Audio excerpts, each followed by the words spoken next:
Friends, we have a very serious problem, and that is that global excess liquidity, aka money in the global banking system, is fast disappearing. The Federal Reserve is out there with its long knives ready to take out the Trump administration. They are actively sabotaging things as best they can. And friends, you need to be prepared for this. You need to be aware of this. I've been warning you about this. Hopefully you've been taking steps to protect yourself. Let's talk about it. Welcome to the Poplar Report. I'm Steve Poplar. I'm an accountant by trade. And these are the things that the mainstream media will not tell you. I dive deep into the numbers sometimes and come up with stuff that nobody else is reporting on. This time, I have a dire warning for you. Anyone who is in the stock market, anyone who's out there hoping that things are going to just keep going vertically straight up forever, I have bad news for you. All right, so what is this bad news?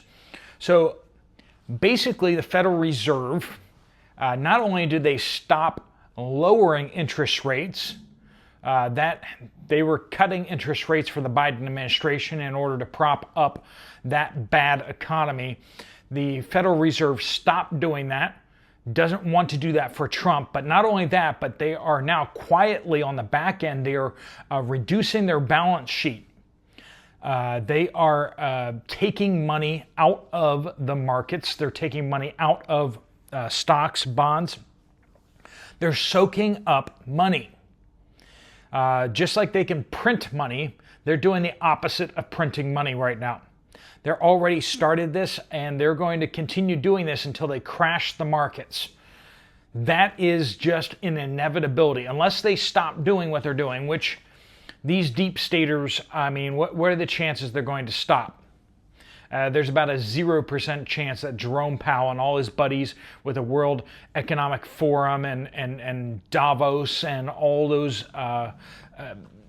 we know what they're up to, and they want to take out Donald Trump. They're going to do that by humiliating him with the stock market. They're going to do that by crashing the global economy. Anything that they have to do, they absolutely will do. And you know this is true. It's not just shortages out there. We got food shortages due to the cold storm across the United States. We got other issues to discuss, and we are discussing those things on this channel. But we're also going to be talking about how this banking system is really out to get Trump. Now, we'll also touch on kind of Bitcoin and some of that kind of stuff. Some of you guys asked me about the Trump coin. And my response to that is as simple as it always has been, and that is I don't think that investing in cryptocurrency is a good idea. I think that learning how to use cryptocurrency is a very good idea.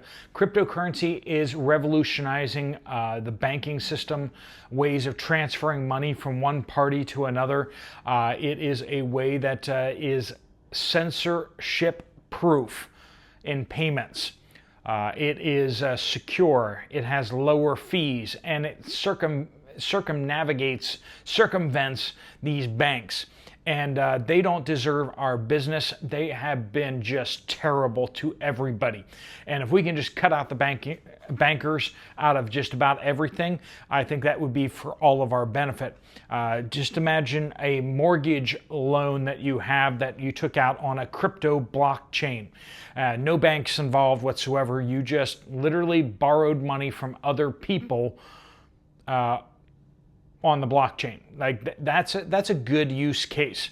I think we could all kind of get behind a bunch of the things that they're trying to do with cryptocurrency. However, I don't really like the idea of investing in cryptocurrency, and here's why. Because there's people will say that there's only so many Bitcoin out there, and that's true.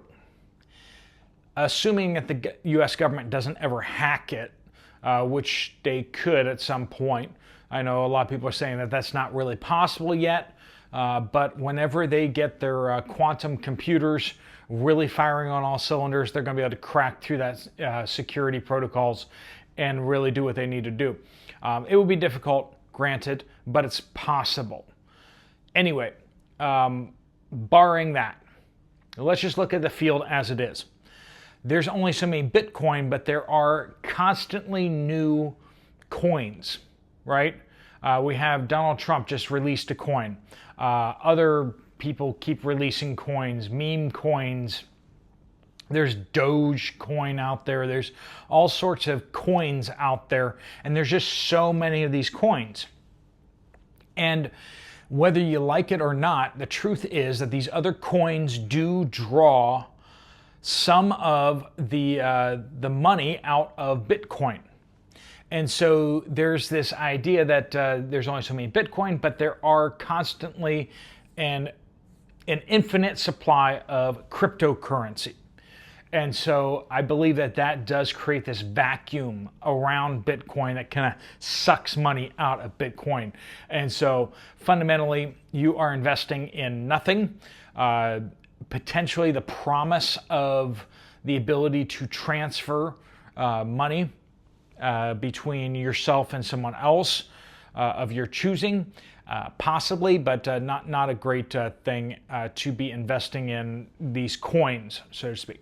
So learn how to use the cryptocurrency, maybe have a little bit to transact, whatever, but if you're just hoping that it goes up in value, you're basically gambling. And if you're okay with that, then cool, just keep moving forward with that.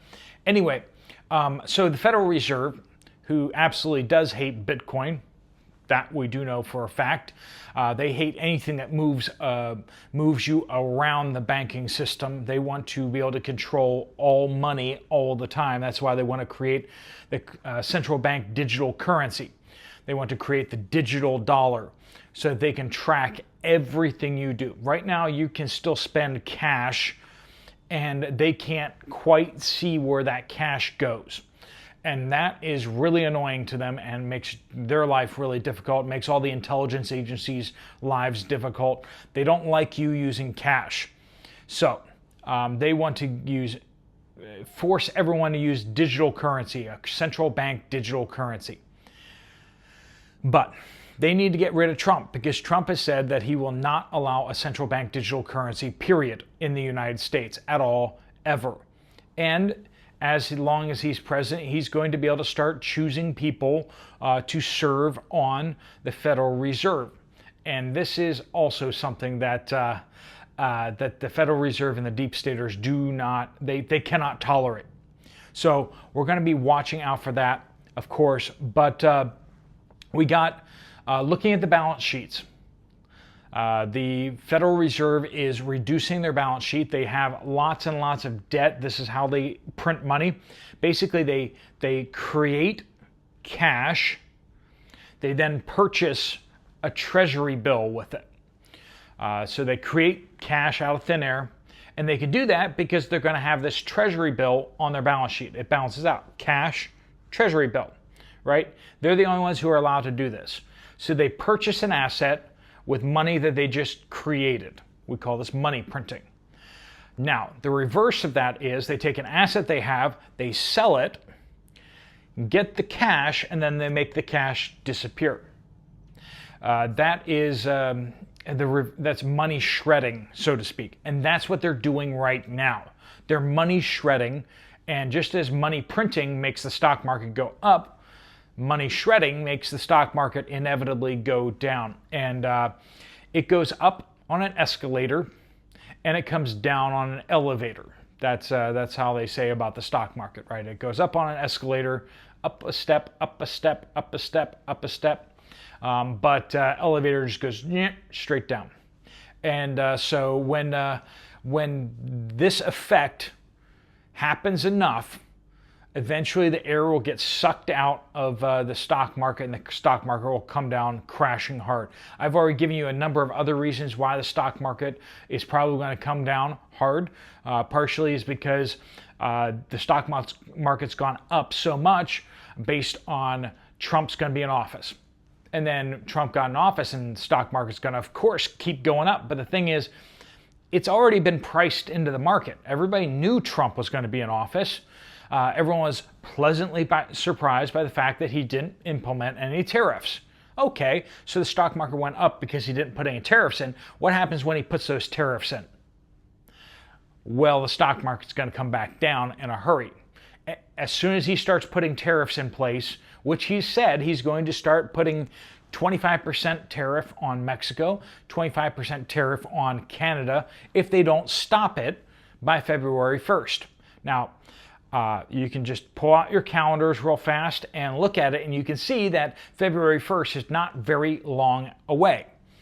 So, stock market is going to come crashing down hard if we put Mexico, Canada tariffs in place. He's threatening to put other tariffs. So the stock market's super happy that he didn't do any tariffs, but it's going to be super unhappy when he does do tariffs. You can't have your cake and eat it too. It doesn't get to go up for both events, right? That's an infinite money loop, and that's not how things work. The stock market looks like an infinite money loop until it suddenly doesn't. Until it suddenly crashes and breaks everybody's dreams and terrifies everybody, makes everyone think that it's going to go plunging down into the center of the earth, and everyone's retirement accounts, everyone's stock market portfolios goes kablooey, and everybody gets out there and says, nobody could have known this was going to happen, except for the fact that it just keeps happening. I mean, this is a cycle. This is how the stock market works. It raises everybody up until everybody is super overextended, and then it comes crashing down, and because everyone's super overextended, you get margin calls happening along the way down. People are forced to sell their stocks in order to cover their margin calls. We got banks out there who are over leveraged. They're going to be forced to sell. We got the bond market will lock up. Not a single person's going to want to buy, and yet people are going to have to be selling bonds. And when you try to sell bonds when nobody's buying, you know what happens? The price plummets. You start seeing discounts of 30, 40, 50% on a loan. When you're trying to sell a loan and you're about to take a 40% hit on that, that's not how bonds are supposed to work. People always get told that bonds are safe. You know, you got your stocks, they're going to generate lots of returns, but bonds are safe. So the bonds will keep you safe in case the stock market goes down. Well, if the stock market comes crashing down, bonds have a tendency to crash as well. And you can be in a world of hurt real fast. It's happened every single time the stock market has crashed. We've seen the bond market crash as well. So anyone who tells you that bonds are safe, well, they're lying to you. They're lying to you, and they can't read a stupid chart. They can't read a chart. They've never bothered to check out the crash in 2008. They haven't looked at the crash, the market drop in 2001. They haven't looked at any of the other stock market crashes in history because the bond market locks up like nobody's business.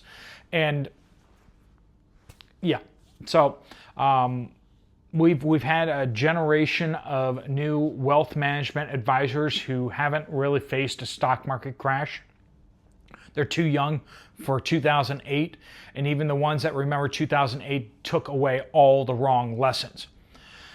The lesson simple is this, that the Federal Reserve makes or breaks the market. And we've already seen that they are starting to try to break the market. And it's hard not to see that as political. It seems absolutely political because they're propping up the Biden administration constantly throughout his term. And then suddenly they turn negative when Donald Trump is getting into office. It's just, mysterious how they just suddenly realize that actually what they needed to be doing is hurting the markets instead of helping them. So I don't know if Donald Trump's going to be able to fix that before the Federal Reserve can destroy the stock market. But you all need to be aware of what's going on out there and what is about to happen, what's about to go down. I can't warn you enough. Get your stock market portfolios, your retirement accounts into something safe. I prefer precious metals. Having it in cash right now would not be a bad option, or something safer like utilities or something along those lines, something that will just keep pumping out dividends or whatever. Get it into something safe. That's my recommendation. It's not investment advice at all. I don't do that kind of thing. But I just tell you what I think and kind of where I am. As I keep saying, you've heard me say it recently, I don't believe that anyone should be in the market doing anything other than shorting the market. And that means that you make money if it goes down. I believe that's the only smart play right now. All right, friends, we'll keep you updated on this. I'll keep an eye on the Federal Reserve, what they're doing, keep watching their balance sheet. But right now it is dropping, and they seem to be doing this intentionally with all the intents of taking out the banking system and the financial markets. All right, friends, thanks so much for watching. If you want to check out another video from this channel, there's one right up there. I just had another long day of training pastors over here in India. Things are going great. Just powerful testimonies, powerful things happening. So glad to be here, but exhausting as well. I will see you guys later. Steve Poplar of the Poplar Report, out.